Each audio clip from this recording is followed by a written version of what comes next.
여러분 안녕하십니까? 이충기 목사입니다. 이번 시간에는 갈라디아서 마지막 강의를 같이 나누어 보시겠습니다. 갈라디아서 4장 하반부 이후에 있는 말씀을 가지고 하나님의 유업을 얻지 못할 교회, 갈라디아서 4장 30절에 그런 내용이 기록되어 있죠. 제가 지금 갈라디아서를 핵심적으로 뽑아서 말씀을 드리고 있기 때문에 잘 핵심성을 잘 이해를 해주시기를 부탁을 드리겠습니다. 갈라디아서 4장 하반부에 있는 말씀의 내용은 이런 내용이죠. 아브라함에게 두 여자가 있었다. 그렇죠. 아브라함에게 두 여자가 있었는데 하나는 하갈이라고 하는 여종, 애굽 여종이 있었고요. 그 다음에 사라라고 하는 본부인이 있었죠. 본부인. 하나님께서 이 사라를 통해서 너의 자녀를 주겠다. 아들을 낳게 해주겠다. 이렇게 말씀하셨던 본부인. 본부인이기 때문에 그 사라는 자유하는 사람이죠. 그 아브라함의 본부인으로서 자유하는 사람이죠. 모든 지위를 누리고. 반면에 하갈은 여종, 종으로서의 몸종으로서의 역할을 하던 그런 사람이었습니다. 근데 이 두 여자가 갈라디아서 4장 21절 이하에 보면 두 여자가 비유를 합니다. 비유로 말을 해보겠다는 거예요. 바울이. 비유인데 이 두 비유가 두 언약이랍니다. 이 두 여자가 두 언약이다. 비유를 볼 때. 그래서 이 여종 하갈은 비유컨대 신의 산이고 땅의 예루살렘이다. 이렇게 표현했습니다. 신의 산이고 땅의 예루살렘이다. 이가 모세가 신의 산에서 율법을 받죠. 율법을 받아서 이스라엘 민족을 이끌고 나중에 예루살렘에 정착을 해서 이 율법에 따라 이스라엘의 삶이 이렇게 완성이 되지 않았습니까? 그래서 이 땅에 있는 예루살렘, 그냥 지금 비행기 타고 가면 갈 수 있는 바로 거기 이스라엘이요. 거기에서 율법을 꽃피우면서 율법에 따라서 살았죠. 그것이 하갈이라는 것입니다. 그 언약이 하갈이다. 근데 그 율법, 신의 산, 땅의 예루살렘이라고 하는 것은 이 하갈이 어떤 자녀를 낳느냐, 이런 율법과 땅의 예루살렘은 어떤 자녀를 낳느냐, 종을 낳는다며. 자기가 종이니까. 하갈 자신이 종이기 때문에 비유컨대 이 율법, 신의 산의 땅의 예루살렘의 이 언약도 종을 낳는다. 종. 그래서 종을 낳아서 대대토록 종 노릇을 했다 이렇게 얘기가 되는 거죠. 그러니까 이스라엘 사람들이 구약시대에 살았던 삶의 내용은 율법의 종 노릇한 그런 삶이었다 이런 얘기가 되겠습니다. 자, 그래서 그 종의 태어남이라고 하는 것은 육체를 따라 났다 이렇게 돼 있죠. 육체라고 하는 것은 본문으로 단어로 보면 싹스라는 단어인데요. 육체를 따라 싹스를 따라서 나아졌다 이런 얘기죠. 그러니까 하나님을 알고는 있지만 율법이라는 걸 다 하나님 주신 거니까 하나님을 알긴 하지만은 이 땅의 예루살렘인 땅의 도리를 따라서 또 땅의 문법에 따라서 이 땅에서 작동하는 그런 인간적 도리가 있잖아요. 그러니까 이 삭스라고 하는 것이 어머니 뱃속에서 태어나면 육으로 태어나잖아요. 육신으로. 어머니를 통해서 이 땅의 어머니를 통해서 육신으로 태어난단 말이죠. 그 육신으로 태어나는 것은 육은 육이에요. 영혼을 하는 게 아니기 때문에 그런 것이라는 말입니다.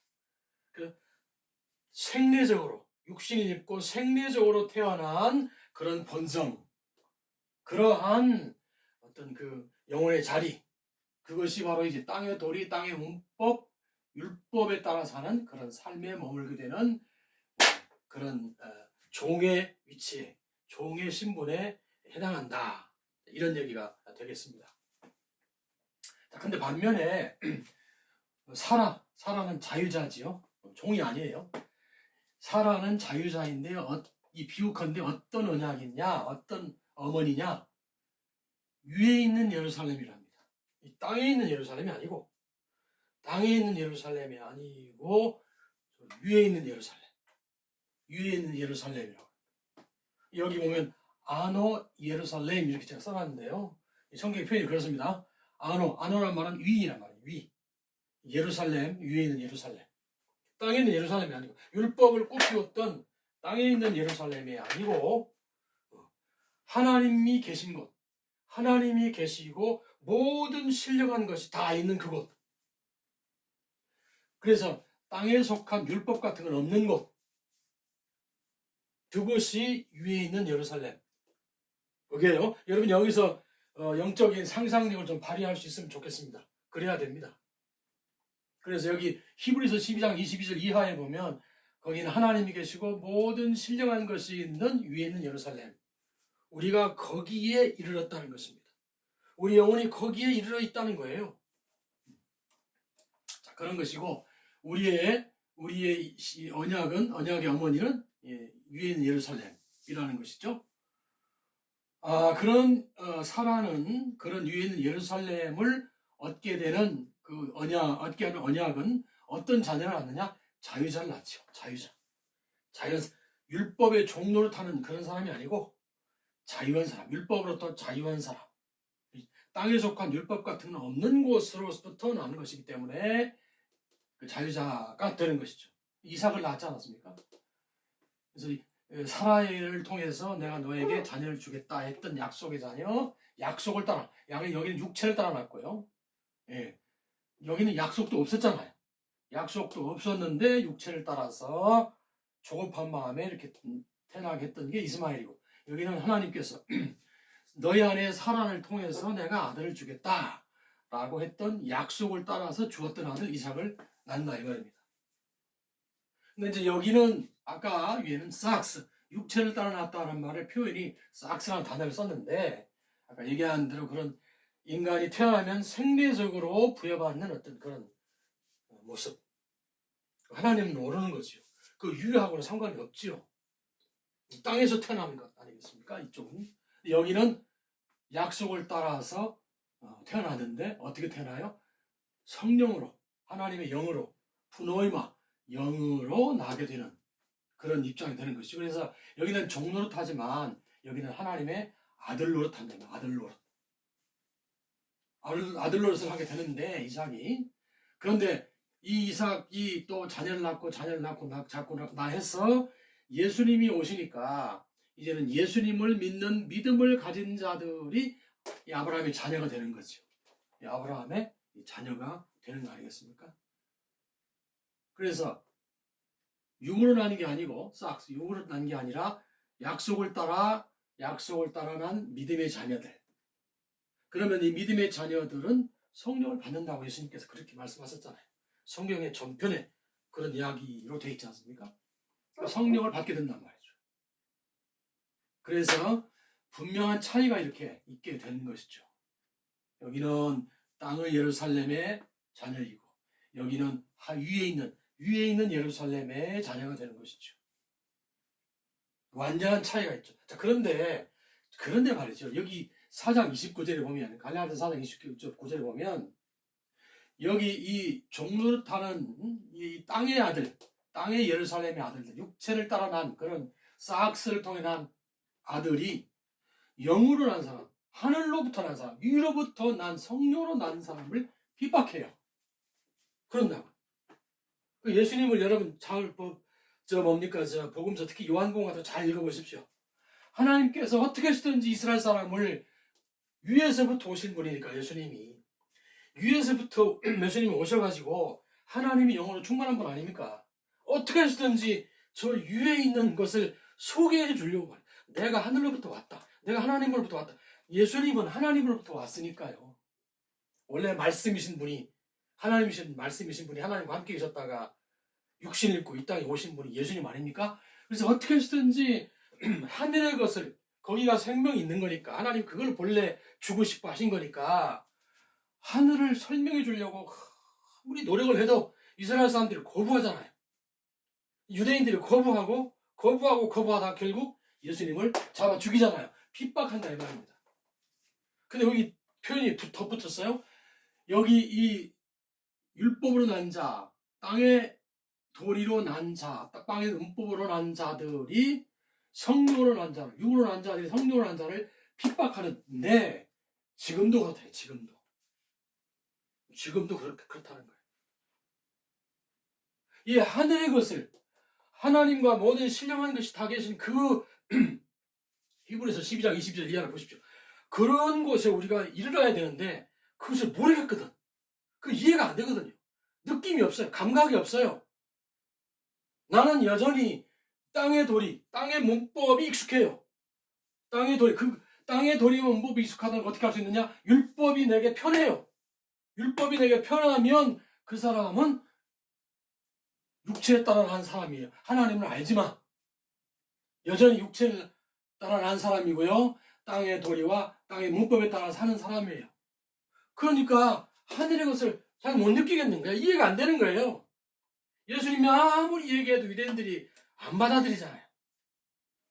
그래서 육으로 난 자가 영으로 난 자를 핍박합니다. 지금도 똑같습니다. 여러분 잘 생각하셔야 됩니다. 내가 만약에 여전히 어떤 율법적인 신앙이 편안하다, 익숙하다, 전혀 문제의식이 없다, 신령한 것에 대해서는 별로 감각이 없다, 그럼 여러분 여전히 삭스, 하나님을 알지만 땅의 도리, 땅의 문법, 율법에 머물른 자입니다. 성경을 여러분 진지하게 보셔야 돼요. 사람의 말이라고 다 들을 게 아니고요. 성경대로 믿어요. 성경대로. 자, 그러한 현실인 것이고요. 아까 여기에 위에 있는 예루살렘이라는 말을 썼잖아요. 그걸 좀 더 설명해 보십시다. 위에 있는 예루살렘. 그래서 이 표현이 아노라는 말이, 위란 말이에요. 저 위. 하나님 계신 저 곳, 그 위에 있는 예루살렘. 땅에 있는 예루살렘 말고요. 지금 비행기 타면 한 10몇 시간 갑니까? 갈 수 있는 그 이스라엘 예루살렘이 아니고, 그 땅에 있는 예루살렘이 아니고 저 위에 있는 예루살렘. 그래서 거기에는 하나님과 또 하나님이 속한 모든 신령한 곳이 있는 곳. 우리가 거기에 이르렀고 그 세계를 알아야 되고 그 세계를 느껴야 돼요. 그리고 그 세계를 살아야 됩니다. 그게 하나님이 우리를 부르심의 뜻이라고요. 아, 모르겠다? 여러분 각성하셔야 됩니다. 잘 모르겠다 그러면요, 하나님 앞에 목숨 걸고 기도하십시오. 말씀을 깨닫게 해달라고. 성령을 주셔서 이 말씀을 깨닫게 해달라고, 말씀의 한 부분 깨닫게 해달라고 기도하십시오. 장담할 수 없습니다, 여러분 영혼을. 그러니까. 그래서 위에 있는 예루살렘 잊지 마십시오. 우리는 땅에 있는 예루살렘이 아닙니다. 율법에 관련된 그런 곳이 아니라는 거예요. 그런 것이. 그 다음에 요한복음 3장 3절에 보면 이런 표현이 있어요. 예수님께서 니고데모를 만나시잖아요. 니고데모가 찾아오신 예수님을 만나시는데, 니고데모가 예수님께, 예수님, 당신은 하나님으로부터 온 분이신 것을 내가 알겠습니다. 그렇지 않고서 어떻게 예수님, 당신이 이러한 놀라운 일들을 행합니까? 라고 이야기를 하니, 니고데모는 아주 대단한 사람 아닙니까? 그 사회에서 요즘으로 말하면 대법관 같은 정도의 그런 정도 사람이죠. 높은 사람입니다, 지위가. 그런 사람인데 그렇게 예수님께 말씀을 드리니 예수님께서 뭐라고 말씀하십니까? 겐데이테이 아노텐. 그러니까 아노란 말, 위로라고 그랬죠? 위로, 위로부터 겐데이테이. 겐나오라는 동사는 아버지가 된다, 애를 낳는다 이런 말인데, 여기서 이게 수동태가 돼가지고 태어남을 입는다 이런 말이에요. 태어남을 입는다. 그러니까 위로부터 태어남을 입지 않으면, 저 위로부터 하나님 계신데 위로부터 태어남을 입지 않으면 너는 하나님의 나라를 볼 수도 없고 하나님 나라를 들어갈 수도 없다. 이렇게 예수님 그러시잖아요. 그러시면서 육은 육이요, 육으로 난 것은 육이요, 영으로 난 것은 영이다. 이런 말씀하셨습니다. 그러니까 여기 육체, 거기도 삭스라는 표현을 썼어요.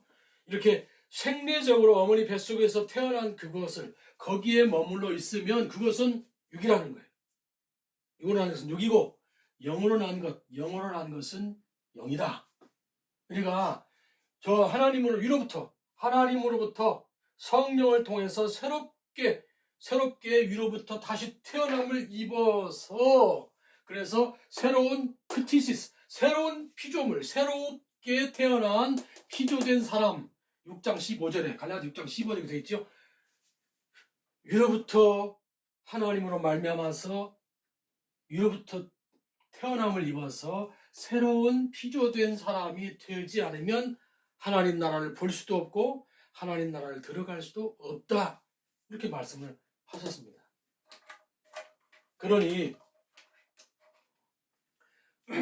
이 신의 산 혹은 땅의 예루살렘, 다시 말하면 율법 이런 것에 머물러 있으면 성경대로 예수를 믿는 게 아니죠. 하나님의 사람이 되었다고 말할 수 없는 겁니다. 자, 그래서 여러분 아직도 뭔가 이렇게 내가 여기도 써놨습니다만 뭐 성전에 가서 주일 성소하고 11조를 바치고 절기를 지키면서 생명 없는 성령 없는 루틴이잖아요. 매 반복되는 거 아닙니까? 성령님은 그렇게 반복되는 고정된 분이 아니세요. 살아계신 인격이시기 때문에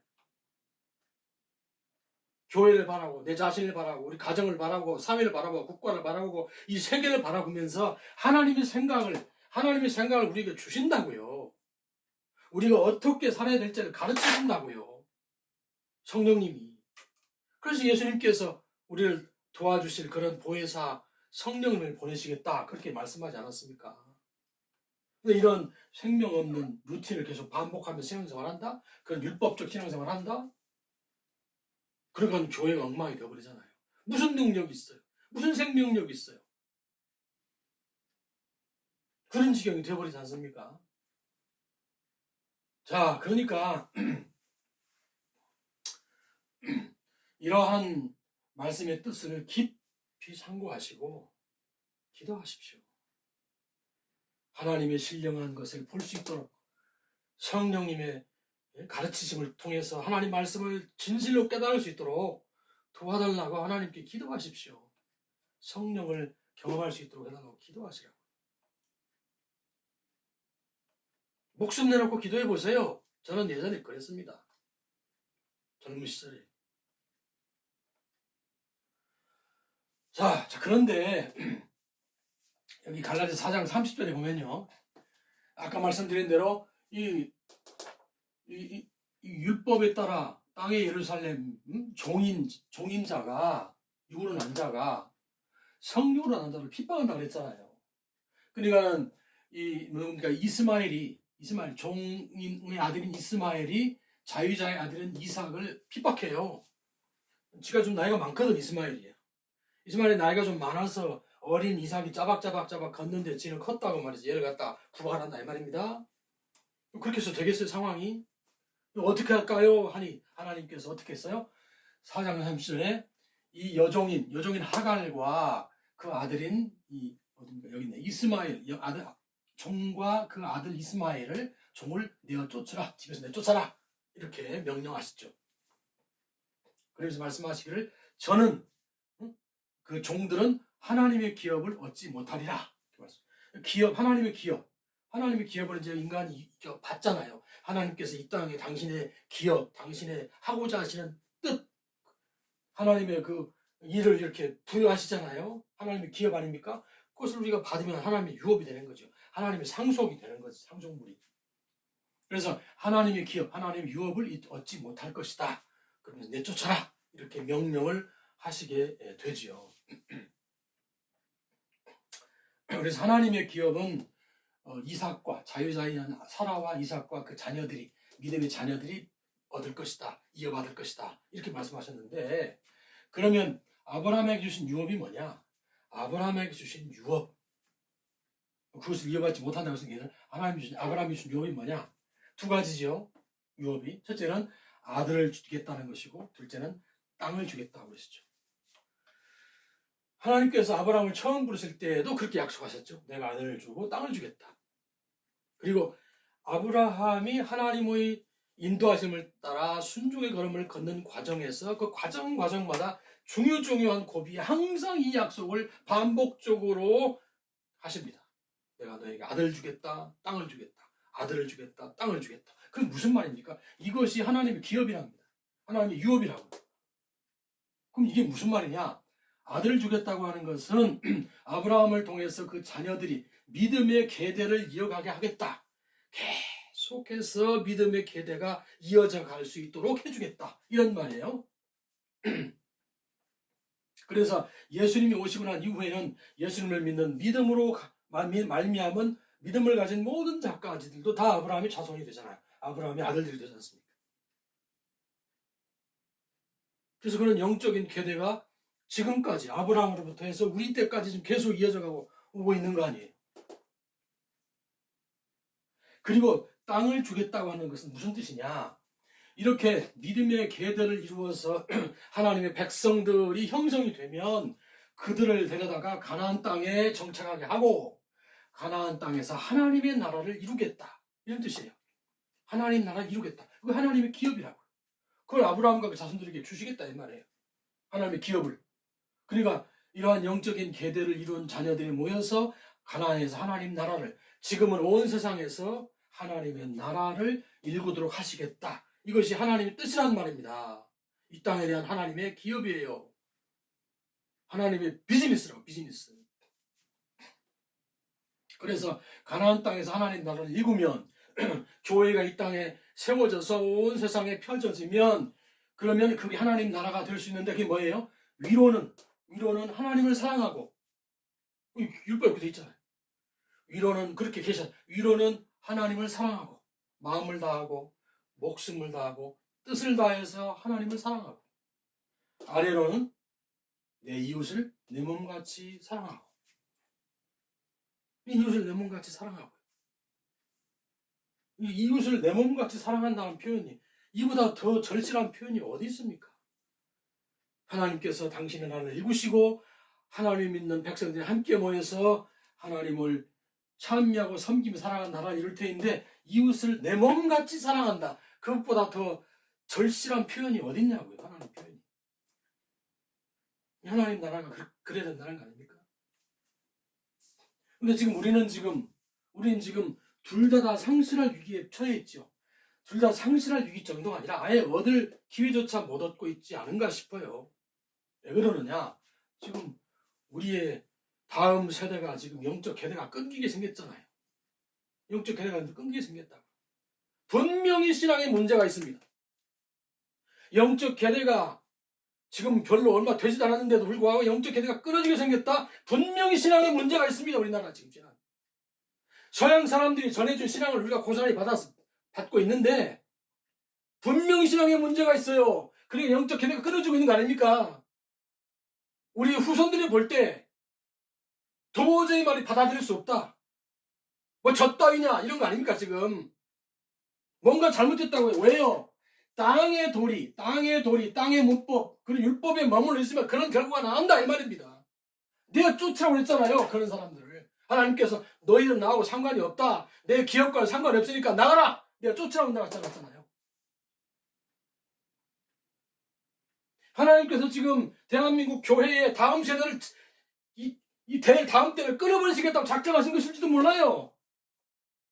너희는 나하고 상관이 없다. 신령한 것을 모르잖아요. 하나님도 모르고 신령한 것을 모르잖아 지금. 기껏해야 이 땅의 문법, 땅의 도리, 율법을 따라 살지 않습니까?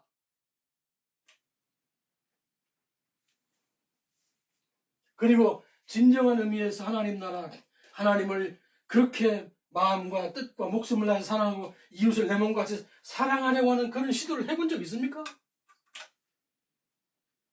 기독교인들은 나 하나 잘 되면 그만이잖아요. 교회들도 말이죠. 나 하나 잘 되면 그만이잖아요.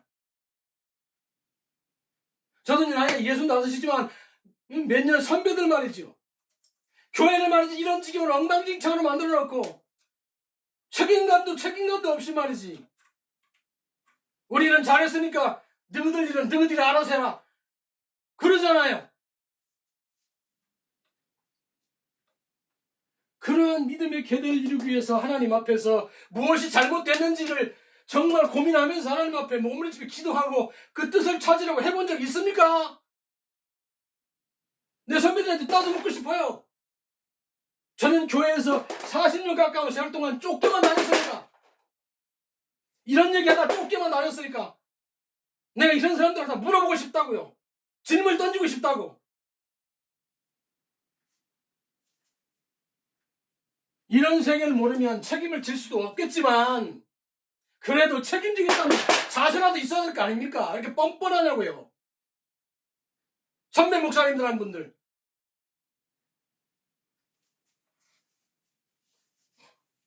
그래서 지금 믿음의 계대가 끊어지게 생겼습니다.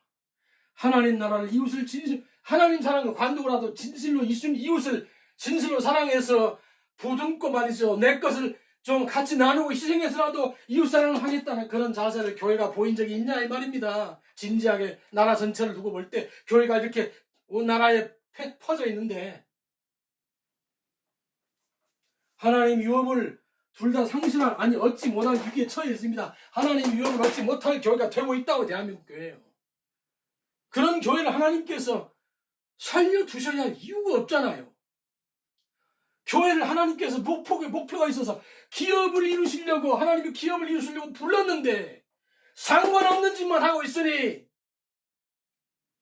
이렇게 땅의 것에 창념하고 말이죠. 그 육체 싹스를 따라서 사니까 땅의 것만 창념하니 하나님의 것은 하나님의 유업에 대해서는 아무 관심이 없잖아요. 그런 교회를 하나님께서 살려두셔야 할 이유가 뭡니까? 여러분 말씀해 보세요. 뭐 때문에 하나님께서 이 대한민국 교회를 살려두셔야 되겠어요?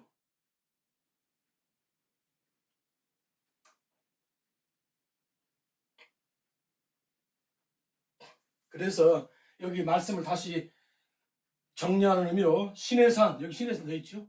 땅의 예루살렘, 율법 그런 걸 쫓으면 하나님의 유업은 없습니다. 하나님 유업 없고 내어 쫓깁니다. 여기 보십시오. 내어 쫓으라 그랬잖아요. 여기 보십시오. 내어 쫓으라. 정말 내어 쫓으라. 그런 것으로 살아가는 자들은 내어 쫓으라. 내어 쫓긴단 말입니다. 하나님께서 당신의 나라의 영역에서 대한민국 교회 내어 쫓으실 수도 있다고요. 지금 쫓기고 있잖아요. 지금.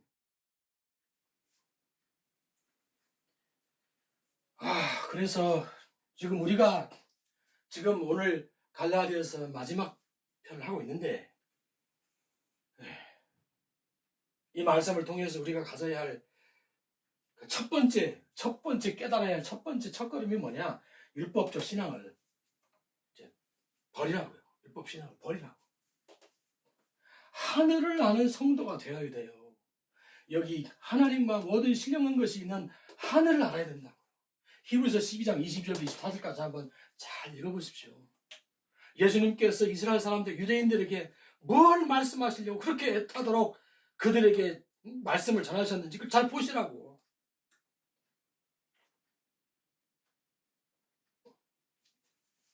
그래서 위에 있는 예루살렘, 하나님 계신 것, 신령한 것이 있는 것. 그래서 하나님으로부터 그 위로부터 태어남을 입어서 성령의 감동을 따라 성령을 받고 성령의 감동을 따라 하나님 말씀을 이해하는 그런 사람들이 되어서 하늘을 사는 사람이 되어야 된다고. 하늘을 알고 하늘을 느끼고 하늘을 사는 그런 성도가 되어야만 하는 겁니다. 그렇지 않으면 저는 희망 없다고 봅니다. 대한민국.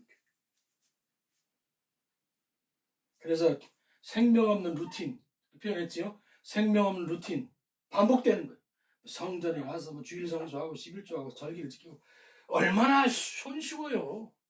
쉽잖아요. 내가 깨어서 하나님께 나아가서 신령한 하나님의 음성을 듣고 성령의 음성을 듣고 말씀을 깨달아서 그 말씀대로 순종하며 실천하며 살고자 하는 그런 삶이 없어도 이런 거 루틴만 지키면 말이에요. 신앙이 되는 것 같잖아요. 기독교인들이 얼마나 볼품없는 인간들입니까? 이 사회가 이제 다 알잖아요. 하나님의 백성이 그래서 되겠습니까? 아무 생명력이 없잖아요. 그래서 지금 우리는 영적인 계대가 끊길 지경이 되었고 하나님 나라는 아예 얻지도 못할 그런 어떤 상황으로 우리 신앙이라고 하는 것이 이렇게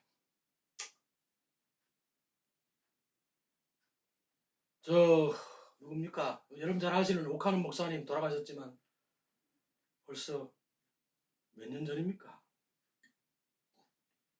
1996년에 한국 교회를 보고 침몰하는 타이타닉호와 같다. 그런 말씀하셨죠.